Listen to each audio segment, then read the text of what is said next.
वंदे मातरम। प्रिय साथियों, आज हम आपके सामने उपस्थित हुए हैं एक प्रश्न पत्र को लेकर, जो कि यूपी टीईटी 23 जनवरी 2022 को हुआ था। यह पेपर आप सभी जानते हैं, प्राथमिक शिक्षक भर्ती के लिए बहुत ही महत्वपूर्ण होता है। साथ ही आपको ये बताऊं कि हमारे पास इस समय पर प्राथमिक शिक्षक भर्ती के अंतर्गत जो आपका यूपी टीईटी होती है, यूपी टीईटी 23 जनवरी 2022 का डी सीरीज इस समय पर हमारे पास है। यहाँ हम चर्चा करेंगे पेपर के हिंदी भाग के आंसर के विषय में और हिंदी के विषय में। तो कौन सा उत्तर सही है, एकदम सही है, ये पुस्तकीय रूप से हम देखेंगे। और यहाँ पर प्रमाण के रूप में हमारे पास कुछ पुस्तकें रखी हुई हैं। इसके हमने जो आपका प्रश्न पत्र है, इसकी हमने फ़ोटोकॉपी इसलिए करवा ली कि उस पर चूँकि निशान लगाने होते हैं आपको बताने के लिए, तो इसको हमने थोड़ा सा अलग करके फ़ोटोकॉपी करवा ली। सेम क्वेश्चन फ़ोटोकॉपी है हमारे पास, कोई इसमें संशय वाली बात नहीं है, क्योंकि जो प्रश्न यहाँ पर दिए गए हैं सेम वही प्रश्न यहाँ पर भी उपलब्ध आपको मिल जाएंगे। खैर, ये तो हुई प्रश्न पत्र की बात। अब हम दिखाते हैं कि हमारे पास साक्ष्य के रूप में कौन सी पुस्तकें हैं। तो ये देखिए, द्विसाक्षरा जो कि हिंदी व्याकरण ग्रंथ है, और इस ग्रंथ के द्वारा या इस पुस्तक के द्वारा आपको इसमें से 30 में से 25 क्वेश्चन मिलेंगे। साथियों, बहुत बड़ी बात है, 30 में से 25 क्वेश्चन एक ही किताब के अगर आ जाते हैं। इसी तरह से ये किताब हमारे पास है दूसरी, द्विसाक्षी, जो कि हिंदी साहित्य का इतिहास एवं रचना संकलन ग्रंथ है। और इसी के साथ में तीसरी पुस्तक है हिंदी की सरस साहित्य सुधा, जो कि हिंदी रस, छंद और अलंकार पर आधारित है। तो ये 3 पुस्तकों के द्वारा आप किसी भी प्रकार की परीक्षा को, जिसमें कि हिंदी विषय से प्रश्न पूछे जाते हैं, आप बहुत ही सहजता से उसको क्वालिफाई कर सकते हैं, क्योंकि इन पुस्तकों का ही अब मैं आपको साक्ष्य देने वाला हूँ। तो साथियों, आप इस बात को बड़ी ही सहजता से समझ चुके होंगे कि ये पुस्तकें हमारे लिए कितनी उपयोगी सिद्ध होने वाली हैं, कि जिनसे मैं सब प्रमाण आपको बताऊंगा कि किस पेज नंबर से कौन से प्रश्न को पूछा गया है। तो चलते हैं सेट पेपर की ओर। अब हम सेट पेपर में सबसे पहला प्रश्न है कि निम्न में से किस शब्द की वर्तनी सही है। तो शुद्ध वर्तनी के रूप में तो हम सभी समझते हैं कि ये अनुगृहीत शब्द एकदम सही है। फिर इसके बाद में निम्नलिखित में से शुद्ध शब्द कौन सा है, तो पैतृक शुद्ध शब्द इसमें से लिया गया है। आगे की बात करें कि शाह ध्वनि का उच्चारण स्थान क्या है, तो शाह ध्वनि का उच्चारण स्थान तालु होता है, और जिसका सूत्र मेरी किताब में दिया गया है पेज नंबर 28 पर, कि लिखा है पेज नंबर 28 पर दिया गया है, इचु यशा नाम तालु। तो देखते हैं पेज नंबर 28 पर इचु यशा नाम तालु दिया है या नहीं दिया है। तो ये देखिए पेज नंबर 26 है, और इस तरह से पेज नंबर 28, पेज नंबर 28 पर एक तालिका दी गई है। इस तालिका में समस्त वर्णों का, उच्चारण स्थानों का वर्णन किया गया है। ये बहुत ही महत्वपूर्ण तालिका है शैक्षिक दृष्टिकोण से। तो देखिए यहाँ पर सूत्र दिया है नंबर 2 पर, इचु यशा नाम तालु, कहा ई चा ये सब क्या है, ये तालु से उच्चारित किए जाते हैं। समस्त सूत्रों को दिया गया है उच्चारण स्थान के रूप में। आइए बात करते हैं अगले, कि कहा है अत्यंत शब्द में उपयुक्त उपसर्ग क्या है, तो इसमें अति उपसर्ग होगा, पेज नंबर 79 पर दिया गया है। तो देखिए साथियों, पेज नंबर आपका 79 ये है, और 79 पर आपका जो प्रश्न आया है, ये किताब से दिया गया है कि पेज नंबर 79 पर अति है ना, अत्यंत, अति उपसर्ग। तो अति उपसर्ग कहाँ पर है, ये हम देख लेंगे। कि देखिए अति, तो यहाँ पर है अधि और अति, अत्युत्तम, ये देखिएगा अत्युत्तम यहाँ पर दिया गया है कि अति में अत्युत्तम उपसर्ग है। फिर क्या है कि उपत्यका का अर्थ क्या होता है, पेज नंबर 64 पर दिया गया है। इसमें पेज नंबर उपत्यका, उपत्यका का अर्थ होता है पर्वत के पास की समतल भूमि भी हम कह सकते हैं। ये देखिए उपत्यका का अर्थ क्या होता है, पेज नंबर 64 पर, पेज नंबर 64 पर ये दिया गया है कि उपत्यका, उपत्यका का मतलब होता है पर्वत के नीचे तलहटी की भूमि या पर्वत के पास की भूमि। तो ये पर्वत से संबंधित है। ये देखिए लिखा है पर्वत के पास की भूमि। आगे का प्रश्न है, इस देश में हिंदी का प्रयोग लिखने और बोलने में किया जाता है, तो वो आंसर उसका होगा मॉरिशस। कैसे, हम आपको बता दें, देखिए पेज नंबर 19 पर दिया गया है त्रिशाक्षी पुस्तकों में, जो कि इसी का एक भाग है। पेज नंबर 19 पर आपका दिया है मॉरिशस देश में। आपको यहाँ पर पूरा डिटेल मिल जाएगा कि और कौन कौन से ऐसे देश हैं जहाँ पर आपका हिंदी बोली जाती है। तो देखिए साफ लिखा है कि विदेश स्तर पर जो आपका हिंदी है सूरीनाम, फिजी, मॉरिशस, युगान और त्रिनिदाद आदि देशों में बोली जाती है।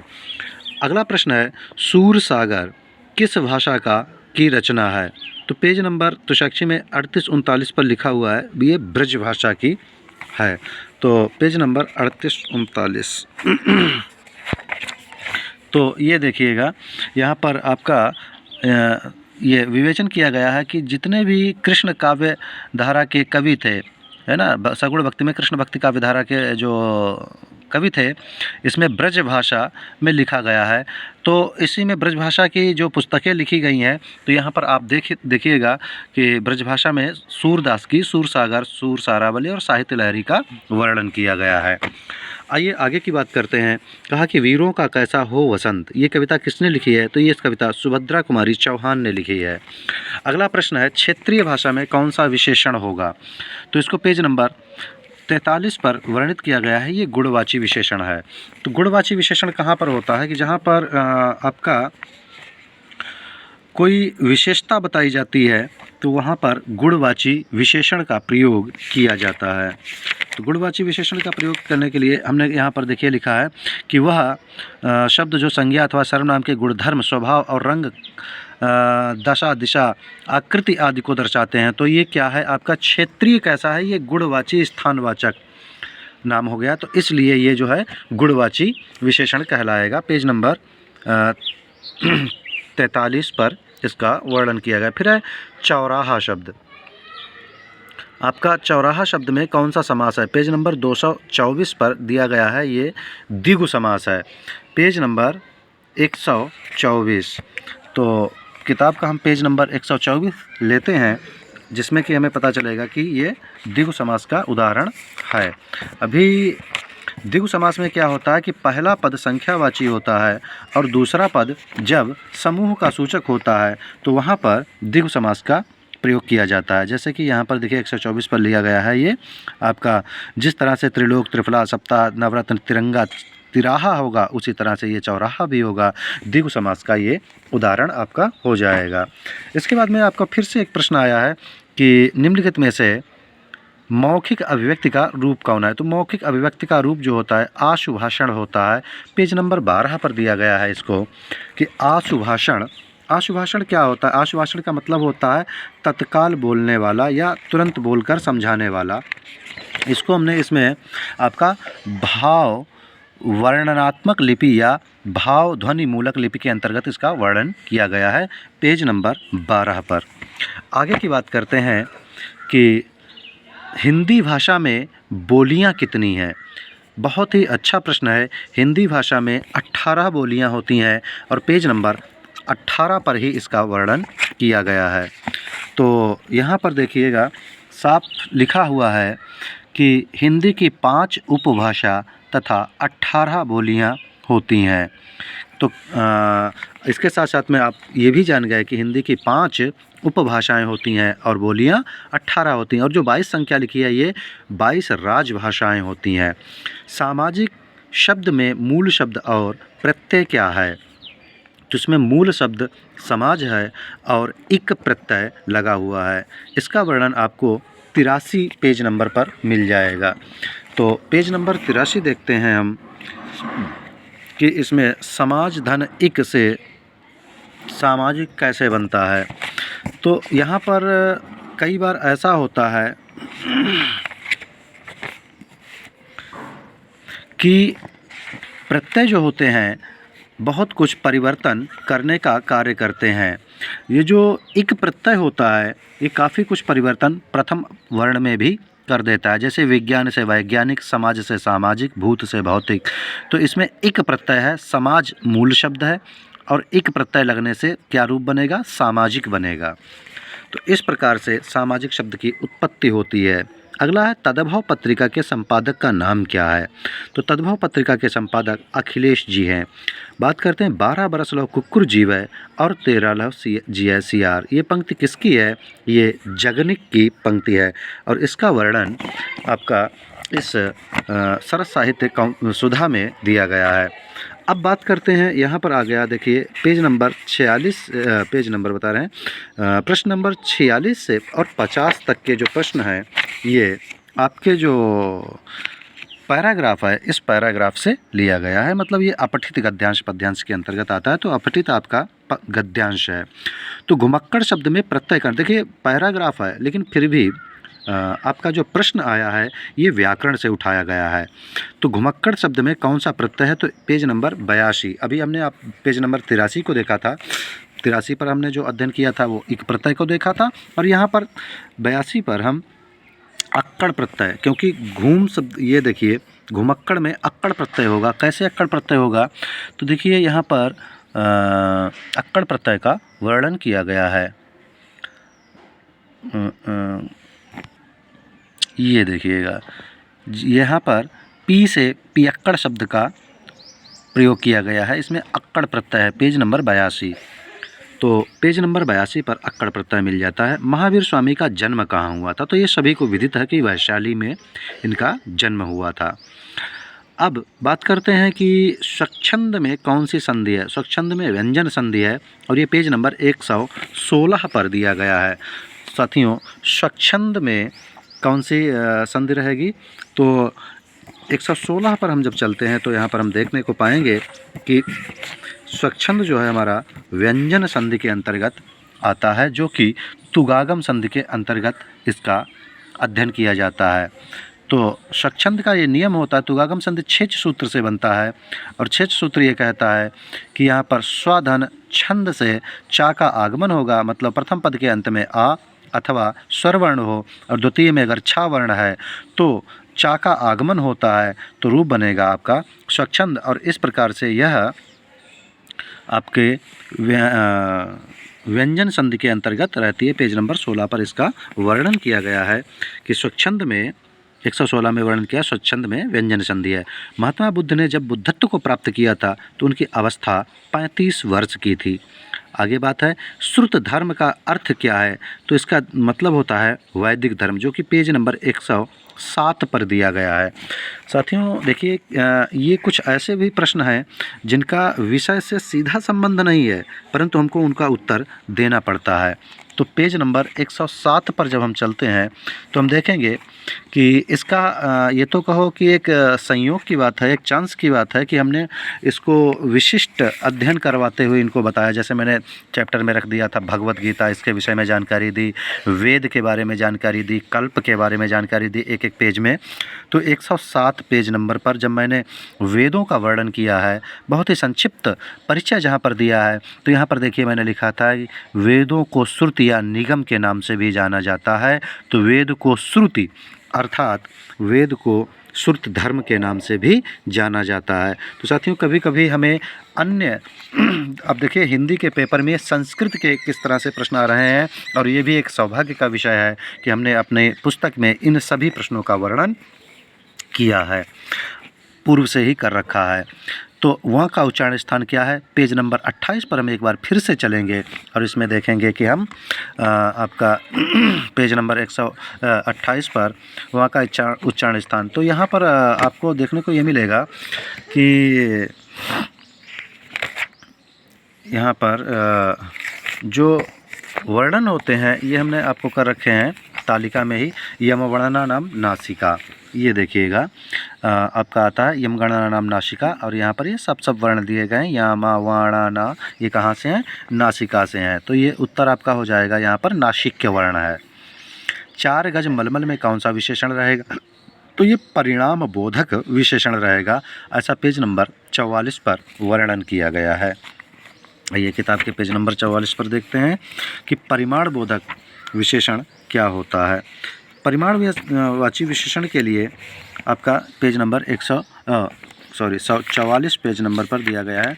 इसका मतलब ये देखिए यहाँ पर क्या है, साफ साफ बताया गया, संज्ञा पदों को मात्रा अथवा नाप तौल के लिए जो विशेषता प्रकट की जाती है उसको परिमाणवाचक विशेषण के नाम से जैसे किलो, मीटर, लीटर, ग्राम, इसी तरह से आपका मील, कोस, एकड़, हेक्टेयर, इंच, ये सब हो जाएगा। तो गज किसके अंतर्गत आता है, इसी तरह से आपका मात्रक के रूप में आता है। तो इसलिए 4 गज मलमल कौन सा हो जाएगा, परिमाण बोधक विशेषण हो जाएगा। फिर समास का विलोम क्या होता है, समास का विलोम 123 पेज नंबर पर आपका दिया है। समास का विलोम व्यास होता है। बहुत से बच्चे गलत करके आते हैं क्योंकि उनको ये नहीं पता होता है कि समास का विलोम क्या होना चाहिए। समास का विलोम कुछ तो विच्छेद बताते हैं, कुछ विग्रह बताते हैं, लेकिन ऐसा कुछ भी नहीं है। ये देखिए पेज नंबर 123 पर इसमें वर्णन किया गया है कि जो समास होता है इसका विलोम व्यास होता है। ये देखिए विलोम शब्द को हाईलाइट करके हमने दर्शाया है कि समास का विलोम शब्द व्यास होता है। तो इस प्रकार से ये पुस्तक आपके लिए बहुत ही महत्वपूर्ण सिद्ध होगी अगर आप इससे तैयारी करते हैं। फिर आगे है शून्य का तत्सम क्या है, तो शून्य होता है आँख की किरकिरी होना का मतलब अप्रिय लगना होता है, और अकाल का पर्यायवाची दुर्भिक्ष होता है। निम्नलिखित वाक्य में से कौन सा मिश्र वाक्य है, तो पेज नंबर 96-97 पर इसका विशद वर्णन किया गया है। अध्यापक देखते हैं कि छात्र पढ़ते हैं, अर्थात यहाँ पर ये चीज़ बताने का प्रयास किया गया है कि मिश्र वाक्य जो होते हैं ये शर्तों पर आधारित होते हैं। जहाँ पर कोई शर्त वाली बात अगर आपको नज़र आती है तो वहाँ पर आप मिश्र वाक्य का प्रयोग करेंगे। ये देखिए यहाँ पर कहा गया है कि आपका बताया गया है कि संयुक्त वाक्य क्या है, और ये देखिए मिश्र वाक्य और साधारण वाक्य। मिश्र वाक्य में क्या होता है, शर्तें होती हैं, और संयुक्त वाक्य जो होता है ये शर्तों के बिना होता है। तो यहाँ पर इस बात को सिद्ध किया गया है कि इसमें मिश्र वाक्य हो जाएगा। फिर जिसकी पूर्व से आशा न की गई हो उसे अप्रत्याशित कहा जाता है। पेज नंबर 64 पर इसका वर्णन किया गया है। पेज नंबर 64 पर देखिए अप्रत्याशित, देखिए कि 8 नंबर, तो यहाँ पर ये देखिए अप्रत्याशित। अप्रत्याशित का मतलब होता है जिसकी आशा न की गई हो, मतलब जो अचानक से आ जाता है उसको हम अप्रत्याशित कहते हैं। तो ये देखिए जिसके पूर्व से आशा न की गई हो के लिए हम अप्रत्याशित शब्द का प्रयोग करते हैं। मुझसे उठा नहीं गया, ये भाववाच्य है। मुझसे उठा नहीं गया कैसा वाच्य है, तो ये भाववाच्य हो जाएगा। पेज नंबर 99 पर इसका वर्णन किया गया है। भाववाच्य का मतलब होता है ऐसे वाच्य जिनमें भावना का प्रधानत्व होता है। जो भाव प्रधान होते हैं उनको हम भाववाच्य के अंतर्गत गिनते हैं। ये देखिए भाववाच्य का वर्णन पेज नंबर 99 पर किया गया है। ये भाववाच्य जो होते हैं ये इस प्रकार के वाच्य होते हैं। ये देखिए साफ लिखा है कि यह वाक्य अकर्मक होते हैं, क्रिया सदैव पुल्लिंग में रहती है, अन्य पुरुष एक वचन रहती है। यहाँ पर एक से अधिक क्रियापद हो सकते हैं और इनमें भाव की प्रधानता रहती है। पूरा विवेचन करते हुए इसके विभिन्न उदाहरणों का वर्णन किया गया पेज नंबर 99 पर, और इसी में आपका ये आता है मुझसे उठा नहीं गया, ये भाववाची संज्ञा हो जाएगी। अब आता है निष्कपट संधि का विच्छेद क्या है, तो इसका है निःकपट। पेज नंबर 121 पर इसका वर्णन किया गया है। पेज नंबर 121 पर आपका जो आपका निःकपट शब्द है इसमें आपका निष्कपट शब्द आ जाएगा 121 पेज नंबर। ये देखिए निःकपट का आपका जो नियम है, नियम 6 विसर्ग का सा होना, तो यहाँ पर दिखाया गया निःकपट बराबर निष्कपट। ये देखिए निःकपट बराबर निष्कपट, निः धन कपट निष्कपट। तो प्रथम पद के अंत में विसर्ग तथा ई हो तथा द्वितीय पद के प्रारंभ में अगर काखा पाफा हो तो विसर्ग का परिवर्तन शा में हो जाता है। तो इस प्रकार आपने देखा कि आपके जो 31 से लेकर और 60 तक पेज प्रश्न नंबर 31 से और प्रश्न नंबर 60 तक के उत्तर हमने आपको किस प्रकार से इन पुस्तकों के द्वारा दिए हैं। तो साथियों आप समझ सकते हैं कि आगामी आने वाली परीक्षाएं जैसे कि आपका सुपर टेट है, यूपीटीटी है या अन्य जो भी परीक्षाएं हैं उनके लिए यह तीनों पुस्तकें बहुत ही महत्वपूर्ण हैं और आपको सफलता तक लेकर जाने वाली हैं। प्रिय साथियों, आज का हमारा ये वीडियो आपको कैसा लगा कमेंट करके ज़रूर बताइएगा। वीडियो को लाइक और शेयर करें और चैनल को हमारे सब्सक्राइब करें। ऐसे ही महत्वपूर्ण जानकारी को प्राप्त करने के लिए हमसे जुड़े रहें और इस वीडियो को देखने के लिए बहुत बहुत धन्यवाद। मिलते हैं एक नए वीडियो में नई जानकारी के लिए। तब तक के लिए नमस्कार।